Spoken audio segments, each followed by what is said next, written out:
realized I forgot to do my little intro too. Hi friends, familiars, unfamiliars, chosen fam. How you doing?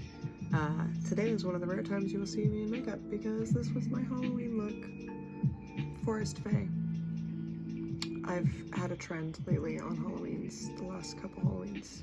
Okay, just as of last year and this year, to just dress up as myself as much as possible in different aspects of myself. So last year I was a Time Lord, and because that's one of my spiritual gifts, and also my day job is to schedule and be in the future all the time. And then in my sleep I time travel a lot. So anyways, and I won a contest too. I won best costume in a burlesque show. So cool. It was an honor. Anyways, I realized I didn't shoot an intro, and this backwards is all video. This video is all backwards because I channeled a really long message and then didn't actually record it properly. But that's okay. I did a little summary, and I'm gonna post this all on YouTube, and it's gonna be great. Or not, and that's fine. But hopefully you can get something out of it. And if you like to hear messages that are inspiring and hopeful and shed some light, then stay tuned, because this will be for you. And I feel that if you found this, there's something in here for you. So be open, stick around, and let me know how you feel and what you thought, and if anything resonated in the comments.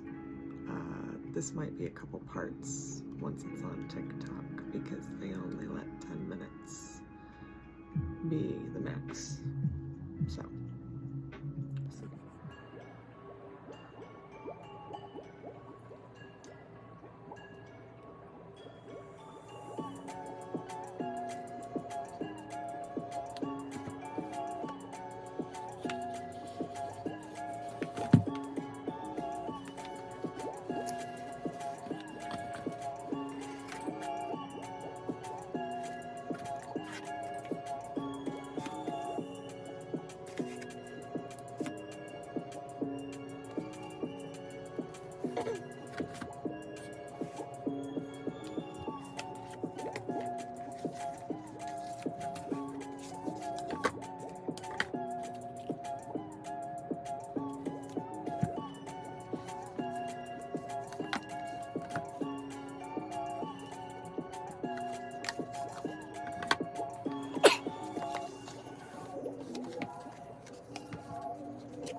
Okay, I'm laughing because I just channeled this message for probably maybe 30 minutes and none of it recorded. Absolutely none of it, which tells me that might have just been for me, but maybe not. But it was great, so I'm gonna see if I can recap it for you in the best way possible. But I was just in the flow, but it's okay if not. All right, so part of this, I might get in trouble for these cards because of the nudity, but it is the Heretical Fates tarot deck. And what came out and what I got from these cards of the King of Pentacles, the King of Swords, Judgment, one of the most gnarly Judgment cards I've seen, Seven of Cups, and the Five of Wands, is just, it's a lot right now. The collective energy is a lot. This reading also, again, I don't know if I mentioned this already, but it was channeling messages from our ancestors. And what I got from all of this was, it feels like it's coming in from all sides. There's unfair judgments, there's a lot of chaos, there's a lot of mental energy, material energy. You know, again, we know what's going on in our collective at this time, and it's a lot. And the ancestors are basically saying, like, we know we fucked up, we know we made a lot of things that were not the best that they could have been, or we set up structures that were harmful and painful, but it doesn't always have to be this way. And again, it sounds so simple to say, but like, most people do the best they can with the resources and information they have. And when it's not enough and it's not right for us, that's where we have to pick up the work to do and make it better and find ways to heal it. Heal the line backwards and forwards. And every step we take towards healing, towards our own fulfillment or in our own path, that causes ripple effects that affect each other, that affect our planet, and that affect our universe.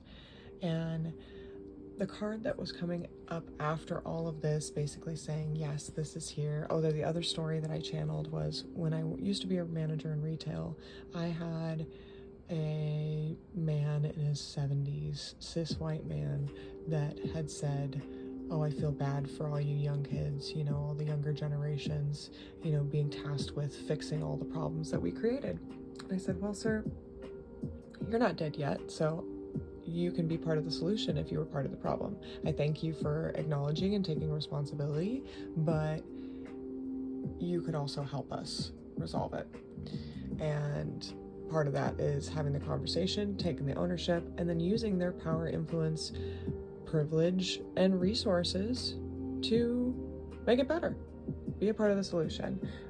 This card that came up next is the darkness, is the void, is that point before everything was created, that dark matter, that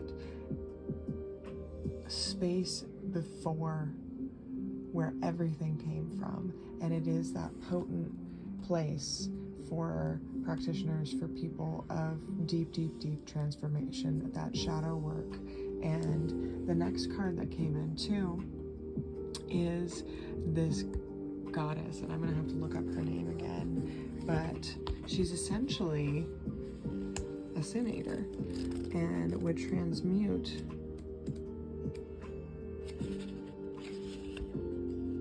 She's the mother goddess of the earth, of sex, and the moon of birth, connected to the 2nd and 7th cards, the complementary primary impulses of masculine and feminine, which can bring forth descendants by cooperating, which is a great card, of course, to get for an ancestor reading, right?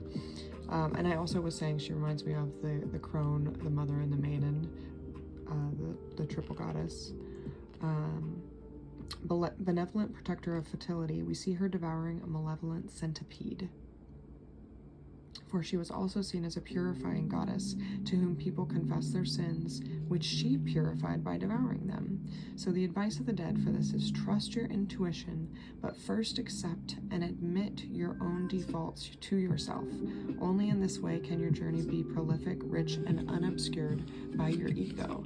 So understanding, and I think this is part of it too, the ancestors saying, yes, we had our problems. We created things that were not in the highest good. And, you know, again, ancestors from all over the board, right? All humans make mistakes at times. And now it's about them wanting to help make it right. And one of the things I talked about too was in media, in our lives, in general, we have a negative bias for survival. And in media, they play to that with neuroscience and everything else to trigger our trauma response, to get us to interact, to take our energy and our focus away from what we actually have control of. And what we do have control of is what we focus on. And one of the cards that came up around that is Bambrack, which is sweetness and synergy. It's really looking at the positive things that are going on in your life, like finding a quest and taking a little bit of a break from the inundation of the really overwhelming and difficult media. I'm not saying to ignore it. I'm saying to get involved and be productive with your time, but don't do the doom scrolling, okay?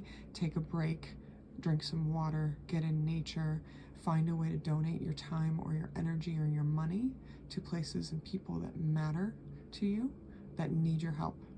But when you can, make it a quest to find positive news, to find inspiring things, to go somewhere new that you've never experienced that will get you in nature and help you feel the sweetness and the beauty of life again. And part of that, again, like make it a quest. Make it a quest to enjoy and find things that bring you joy and that build your sense of gratitude. Hearth, happiness in our hearts and our homes. This to me also is talking about creating and clearing space, creating a safe, cozy home, you know, dusting your, if you have an ancestor altar already, dusting it off, cleaning it up, refreshing it, maybe putting, a glass of water there, or a glass of whiskey or something, if there's a certain beverage they like, fresh flowers, something to brighten up the space and invest some new energy in it and offering, but also really making space for yourself, for your ancestors, and nurturing that fire within and that hearth. Maybe even baking some sourdough, making some bread. The next card that came up too, and these cards were all around like inspiration going forward, what your ancestors want you to focus on or what you can do to help move out of all of this here. I'm not underestimating my own magic anymore. Magic, power, beginnings, transformation, right? Really tapping in and acknowledging that you are the product of your ancestors, right? In very powerful ways. You even have capabilities and techniques and talents and habits and beliefs that are positive that you maybe haven't even tapped into yet, that you can discover and bring forth that magic in your own life. You are so brave to keep on going the way you do. The Forbidden Forest, bravery, persistence, and redemption. Again, you are brave for showing up here, for being alive in this planet, in this time. We're the most informed and over-inundated humans there have been yet. And it's a lot to be here right now, but many of us did choose it. And we're here for a reason, and we're helping break these ancestral curses. We're helping heal the line, not only for future generations, but also behind us. Every step, again, those ripple effects, every step you take, every moment you spend journaling, doing shadow work, meditating, acknowledging your ego and your mistakes and asking for forgiveness and explaining how you feel emotionally from a vulnerable place is bravery, is strength, is healing the line, healing our timelines, healing our lines in our ancestry. There's a place within me, still, calm, steady, eternal center, guru, protection, and peace. One, this is your ancestors are protecting you. They're here for you. The other piece is finding that still, calm center within yourself. And I love doing a meditation that I call the Eye of the Storm, where you cultivate that ability to be that calm space and create a safe container in your body to process negative emotions, and imagine that tornado of chaos around you that you can breathe in on the inhale and dissipate on the exhale, and take it in, transmute it in your body, and then release it and see it minimizing and minimizing and minimizing. Because taking that moment to be the eye of the storm gives you that separation, gives you that new perspective where you can move on through and then on. The things that almost broke me were the things that most awoke me. The awakened dead, resilience, nirvana, and self-appreciation. This is for you, but also your ancestors are so grateful for you and all the work that you're doing. And be of service. You can acknowledge your inner desires, set some intentions. You're entering a phase of plenty or may have a sudden windfall. Goals are within your grasp. They're here and they're available to you. And this last little part here of this Be of Service card, I'm just going to read it real quick. When you're called to awaken the medium within, it's also a calling to devote your life to a work of service. It's truly an honor and a blessing to serve Spirit. If you hold an open and pure heart, the blessings from Spirit in return will be bountiful and endless. The path of the medium should only be seen as a blessing and never a burden. The journey of development is not always easy or rewarding, but in serving Spirit from your heart, you'll be blessed with grace and support along your path, as Spirit will always be there for you. If this card is calling you, then it's time to start practicing what it means to be of service. Take time today to offer a random act of kindness, to volunteer for a cause that speaks to your heart, or to simply give a hug to someone you feel needs one. In serving those here in the living world, you're serving those in the spirit world. Remember that the main goal for Spirit is to bring healing love and light to the living. The spirit world will always love and support your compassion and kind work in the most unusual ways. Look for the beautiful blessings and sign from Spirit with gratitude, as it's Spirit's way to let you know you're moving in the right direction. So with that was that. I think I might edit this to be 10 minutes if I can squeeze it in. The other one was a lot longer that I did before. But I talked about my makeup for Halloween and my second windfall of energy. Oh, I also had some runes, so let's see if I can do these really quick. The runes that came up were in Goose, which is your intuition, which is getting to know your spiritual gifts, developing them further, and learning to trust what you get, the downloads that you get. Nothiels is the one of patience, and sometimes it also talks about scarcity and lack mindset, and really understanding that, yeah, that came from our ancestors too, out of survival, but we don't have to keep that same programming, and we can shift towards an abundance mindset and towards a collaboration mindset instead of competition. There can be more than enough from those of us that are willing to work from that space of collaboration and abundance and reciprocity. It just expands for all of us. And then the last rune was Sowilo. The sun, joy, success, positivity. Also get in the sun, charge your crystals in the sun. Spend some time just in it, feel the warmth. If you can't feel the sun, maybe even working with color yellow and orange, you know, working with those lower chakras, eating, drinking yellow foods, drinks, orange, carrot juice, curry, the yellow curry, bananas and lemons. What else is yellow? Sometimes apples can be a little yellow, but take care of your meat suit, your meat shield, the organism that is you, so that you can give back and be of service to others. And as we move more into the winter months, into the holidays, being able to set those boundaries with the people that you're around if they are not nourishing for you, if their time and energy or their expectations and their obligations are depleting and draining and harming you, you need to set those boundaries, and you need to honor yourself. I know it's hard, but it's worth it, and you'll be able to show up better in your life and feel more fulfilled when you do. And your ancestors wanted to. They do, because then you'll be more receptive to hear and walk your path instead of somebody else's. My friends, familiars, unfamiliars, like, follow all the good things.